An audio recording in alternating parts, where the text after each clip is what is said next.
ఇప్పుడు ఎందుకు ఇక్కడంతా అందరూ వింటారు, నా మాట విని వెళ్ళిపో, ఆ తర్వాత నీ ఇష్టం. ఏదో మామవు కాబట్టి నీకొక్క మారు మర్యాద ఇస్తున్నాను, ఇంకెప్పుడు నా దారికి అడ్డమ రాకు అటులని. మాలిని రేపు వస్తా, ఇప్పుడు వెళుతున్నా. వెళ్ళిపోయాడు కీచకుడు. కానీ ఆమెకు బాధ. చూశారా సభికులారా, రేపొస్తాడంట కీచకుడు. నాకు 5 మంది భర్తలున్నారు, మహాబలవంతులు, దిగ్దిగంతరులు, గంధర్వులు.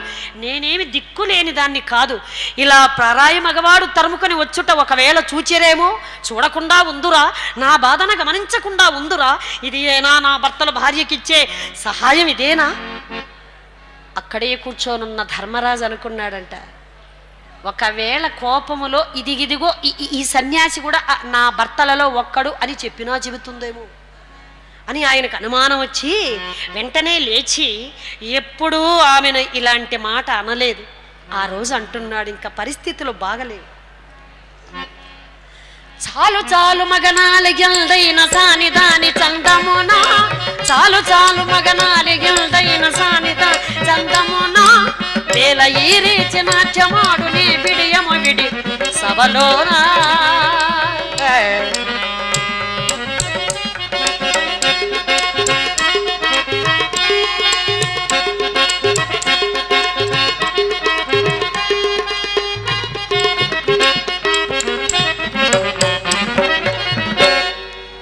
ఒక మగనాలివి, పతివ్రతవు, భర్తలను ఇలా నిందించవచ్చా మాలిని? అంతే కాదు, నీకు న్యాయము చేశాడు కాబట్టే కీచకుడు కూడా వెళ్ళిపోయాడు. ఇంకా నీవిక్కడ కూర్చొని ఇక్కడ నిలబడుకొని అందరికీ నీ భర్తలను నిందిస్తూ నాట్యగత్తెవలే నాట్యము చేసి మాట్లాడుతున్నావా? నువ్వు నాట్యగత్తెవా, సానిదానివా? ఎంత మాట అన్నాడు ధర్మరాజు. నాట్యగత్తెవా, సానిదానివా అన్నాడు. కోపం వచ్చింది ఒక్కమారు ద్రౌపదీదేవికి. ఏమంటివి? నన్ను నాట్యగత్తె అని సంబోధిస్తావా? నటువకాడు నామగడు, నటువకాడు నామగడు, నటువురాలను నేను నా పతిన్ బట్టి కక్కుబట్ట, ఎటు వచ్చును వేరొక విద్య క్రొత్తగా పుట్టే నటుండెగాడు, కితవుండును నా మగడట్టి జూదరిని గట్టుగా,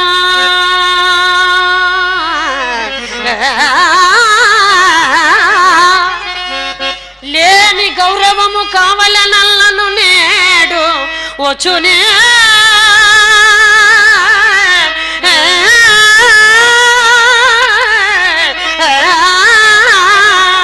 కావలనల్లను నేడు వచ్చునే,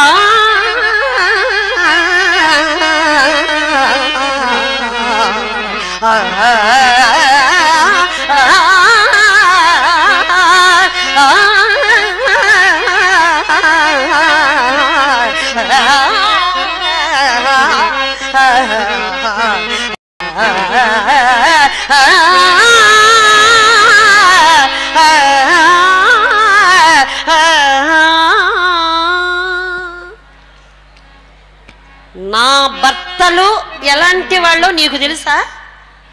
ఒకడు నాట్యము చేయును, మరొకడు జూదమాడును, మరొకడు వంట చేయును, మరొకడు గుర్రాల కాపరి, మరొకడు గోవుల కాపరి. చూసావా, నా భర్తలందరూ అలాంటి వాళ్ళే. నా భర్త కూడా చక్కగా నాట్యం చేస్తాడు, నేను కూడా నాట్యగత్తెనే. అయినా సన్యాసివి నీకెందుకు సంసారం గురించి మాట్లాడుతున్నావు? ఊరకే కూర్చోక సంసారిగా ఉంటే తెలుస్తుంది నీకు సంసారం గురించి. సన్యాసి కాషాయ వస్త్రములు ధరించినటువంటి వాడికి నీకేమి తెలుసు సంసారం గురించి? కూర్చో, వస్తా. అమ్మో, ఆడవాళ్ళతో ఎప్పుడు మాట్లాడాలో అప్పుడే మాట్లాడాలి, ఎప్పుడంటే అప్పుడు మాట్లాడితే మహా ప్రమాదం, ఇంకా వెళతావా, ఇంకేమైనా ఉందా అన్నాడు. ఆ మాట అనగానే ఎంత మాట అనకపోతే నా భర్త ఇలా బాధపడ్డాడు, నా భర్తను నేను బాధ పెట్టానే, మనసును నొప్పించానే అని కళ్ళల్లో గబగబగబా నీళ్లు జారిపోతూ ఈ గుండె బరువు దించుకోవాలంటే నేరుగా వంటశాలకి వెళ్ళి నా భర్త భీమసేనుని ఆ ఊరువు పైన పడుకొని కాసేపు ఏడ్చి నా బాధను దింపుకోవాలని గబగబా వచ్చేసింది. చక్కగా గురకబెట్టి నిద్రపోతున్నాడు భీమయ్య. అన్నన్నా, భార్యను ఒక్క పరామగవాడు తరుముతున్నాడు అని కూడా తెలిసి కూడా ఆయన అలా గుర్రుబెట్టి నిద్రపోతున్నాడంటే అంటే ఈయనగారికి కూడా నా పైన అభిమానము లేదు. ఉంటే ఇలా నిద్రపోతాడా? సరే, నా బాధ ఏమిటో నేను చెప్పుకుందామని అలా పట్టి లేపి కూర్చోబెడుతున్నది. అయినా పడి కింద మడలా పడి నిద్రపోతున్నాడు. అలా గట్టిగా పట్టుకొని, చాలామంది అక్కడ ఇంకా నిద్రపోతున్నారు వంటశాలలో. స్వామి, నాథా ప్రాణేశ్వర, కన్నారనా పడిన వనమునుగాంచి ఈ తెన్నున నిదురించు చున్నాడవా నాథ, కన్నారనా పడిన వనమునుగాంచి ఈ తెన్నున నిదురించు చున్నాడవా నాథ, కన్నారనా పడిన వనమునుగాంచి.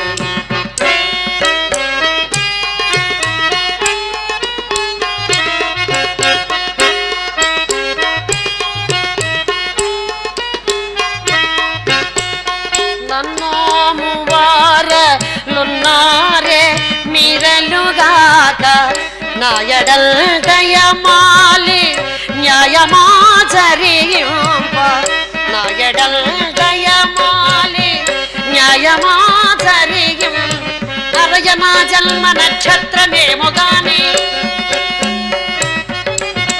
అరయనా జన్మ నక్షత్రమేమో గాని, హరిభవములే గంటి ఏ నాటి కాన, హరిభవములే గంటి ఏ నాటి కానాడు, కన్నారనా పడిన వనమునుగాంచి ఈ తెన్నున నిదురించు చున్నాడవా నాథ, కన్నారనా పడిన వనమునుగాంచి. స్వామి, నాథా, నేను మీ భార్యను.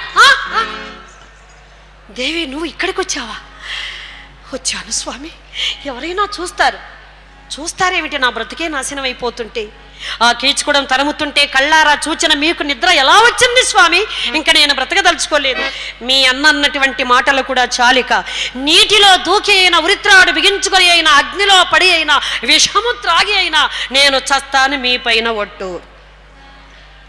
పాంచాలి, కట్టుకున్న భార్య భర్త పైన ఒట్టు పెట్టి చస్తానంటే దీనికంతటికీ కారణం మా అన్న. పాంచాలి, అయితే విను, నేను చెబుతున్నాను. నేవద్యంతు నేవద్యంతు సాక్షి నివూరటిల్లు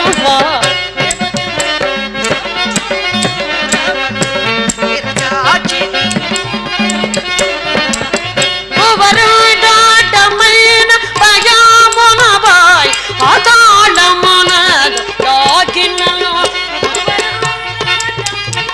భయమున బాయ్ పాతాళమున లాగి సమయ భంగమగునంచు ధర్మజుడు జనదీయదీయనన వారే రమణ నీవే కరుణించి ఒకవే సమయంపు మనసు వాకొని నగా నిరజాక్షి నీవూరే నిలుమా. పోంచాలి, నా పైన ఒట్టు పెట్టి నువ్వు చెబితే నీ పైన ఒట్టు నేను చెబుతున్నాను విను. కీచకుడు నాకు భయపడి అతను నన్ను చంపకని ప్రతిమాలినా, అజ్ఞాతవాసం భంగమవుతుందని అన్న చెప్పినా, నాకు భయపడి కీచకుడు పాతాళమందు దాగినా, పోనీలే అని నీవు కూడా కరుణించినా వాణ్ణి చంపక వదలను. రేపే వాడి చావుకు ముహూర్తం పెట్టాను. నీ పైన ఒట్టు. నిజమా స్వామి? నిజం. కాకపోతే నువ్వు నాకు చిన్న సాయం చెయ్యాలి. ఏమిటి స్వామి? ఏమిటది? అజ్ఞాతవాసం చెడకుండా ఇన్నాళ్ళు చేసా, కొద్ది రోజులు ఉంటే అయిపోతుంది కదా, అందుకని నువ్వు ఓ పని చేయాలి. చెప్పండి. నీవానికి వడంబడిన వైఖరిగా నటించి రేయి రమ్మనము నర్తనశాలకు అందు నిన్నో నిపరుండియుందును జనుదించున్న తండును లితలో గత ప్రాణన నర్తో నవంగుర బాహు బలము పెంపున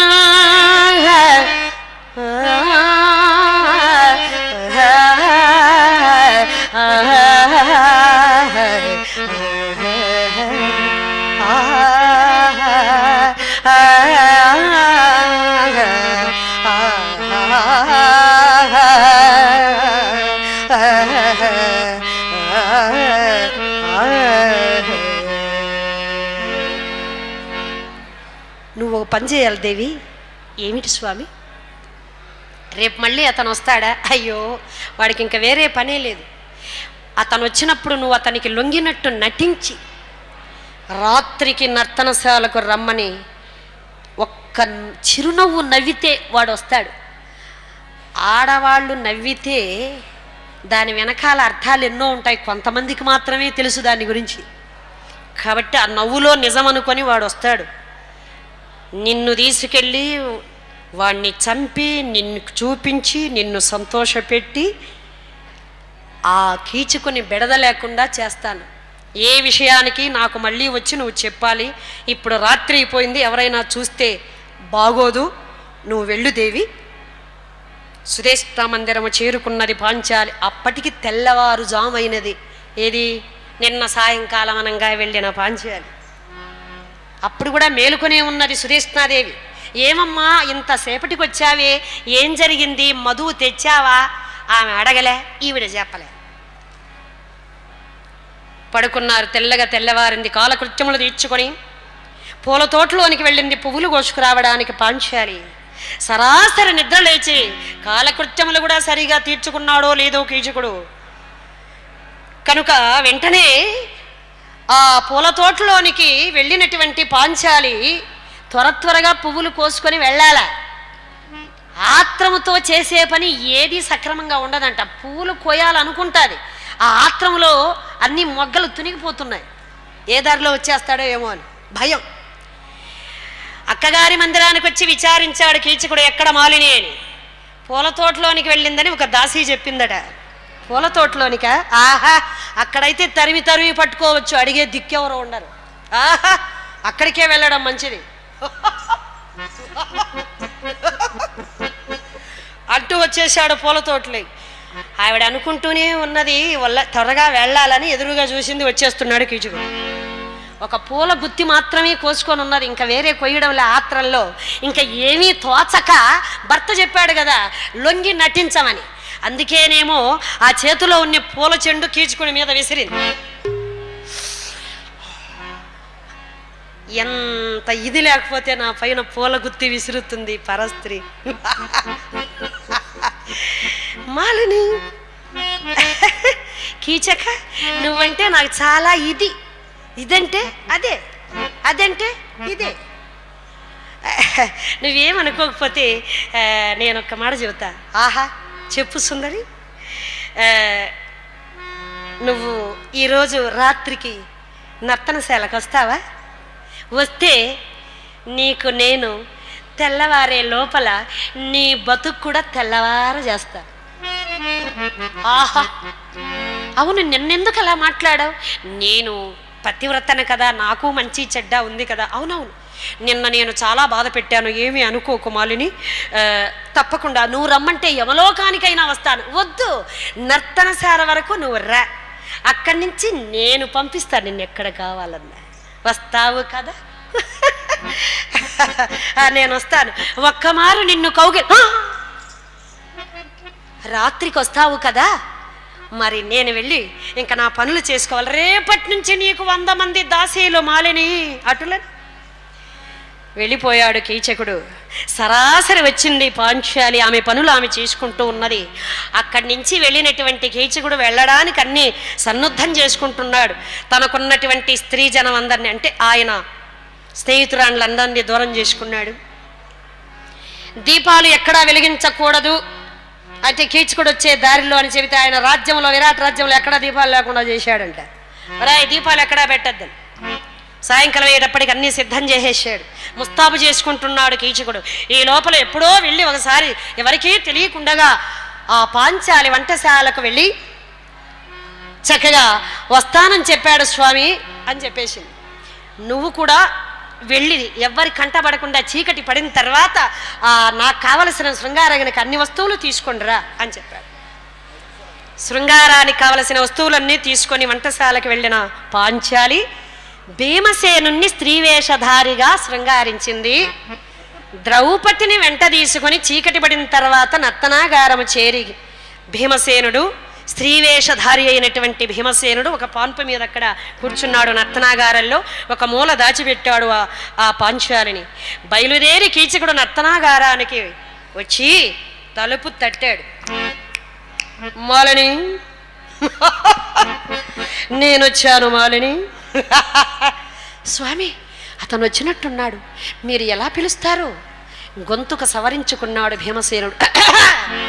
కీచక రా, పాన్పు మీద లోపలికి రా. సరాసరి వచ్చి లోపల ఆ పాన్పు మీద కూర్చున్నాడు కీచకుడు. అటు భీముడు ఇటు కీచకుడు ఇద్దరు సమాన బలవంతులే.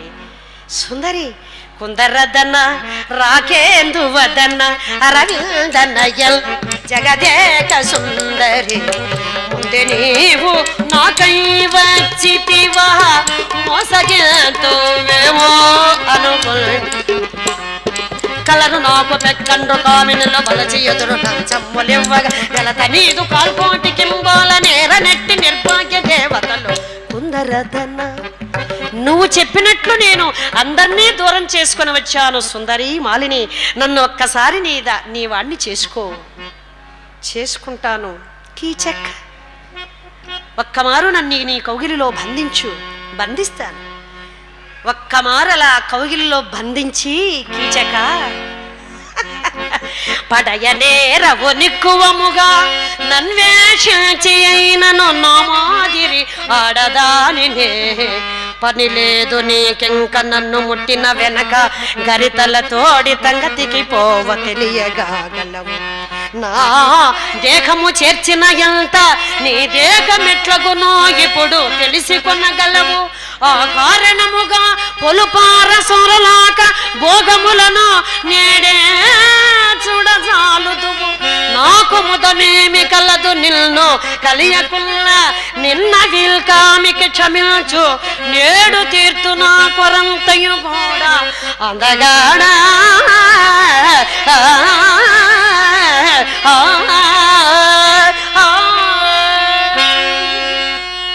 ఓరే కీచక, నీ చావుకు నువ్వే ముహూర్తం పెట్టుకుంటివి. ఎవరు నీవు? నేనా? నువ్వు చూచావే మాలిని, ఆమె భర్తలలో ఒక్కడిని నేను. అంటే చీరగట్టి నర్తనశాలకు నన్ను రప్పించి నన్ను చంపనింతివా? అంతేకాదు, నా నిజమేమిటో చెప్పి మరీ నిన్ను చంపుతాను. ధర్మరాజ భీమ అర్జున నకుల సహదేవులైనటువంటి మేము ద్రౌపదీ సమేతముగా అజ్ఞాతవాస దీక్ష గడుపుతున్నాము ఈ విరాట నగరమందు. ఆ మాలిని ఎవరో కాదు, మా ఏవురికి భార్య పాంచాలి. పరస్త్రీ పొందు చేయాలనుకున్నటువంటి నీవు నా చేతిలో చావబోతున్నావు. దండయాత్రకి వెళ్ళినప్పుడు నేను చంపేవాడిని భీమసేన, ఇప్పుడైనా మించిపోయింది లేదు, కాచుకో నా దెబ్బ అని ఇద్దరు సమాన బలవంతులు గనుక ఒక్కరినొక్కరి పైకెత్తి కింద పడవేసుకొనొచ్చు, ఒక్కరినొక్కరి పిడికిలి బిగించి గుర్తుకొనొచ్చు, ఒక్కరినొక్కరు వక్షస్థలమున ఢీకొంటూ ఇలా కొట్టుకొనొచ్చు మల్ల యుద్ధమున. చివరికి కోపావేశపరుడైన భీమసేనుడు పిడికిటం బట్టి మోమున పొడవగ బెడదమచ్చు కీచకుడు మెడిసి తల్లుకొని తల్లుకొని జనుకుడి దుర్మార్గం.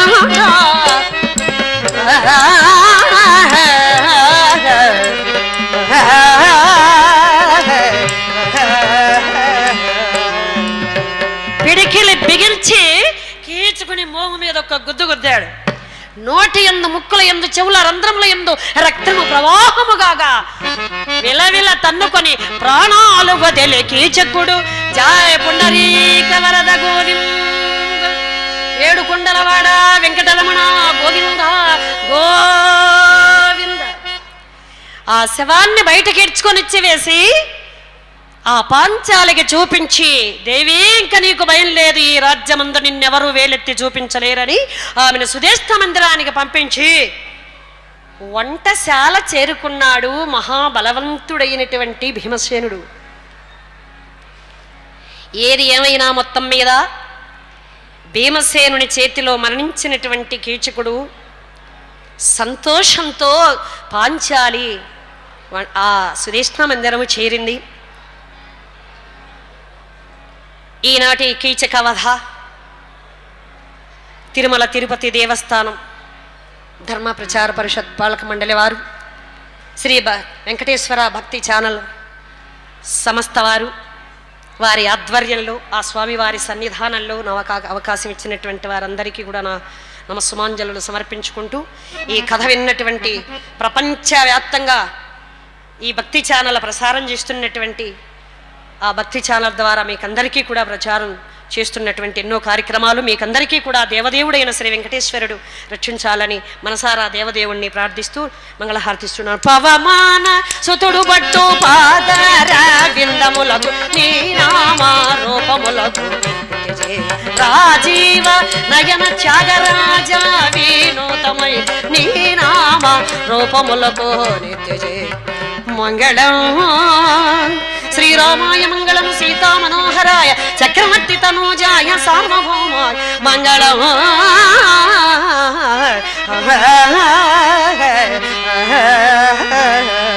ఓం శాంతి శాంతి శాంతి.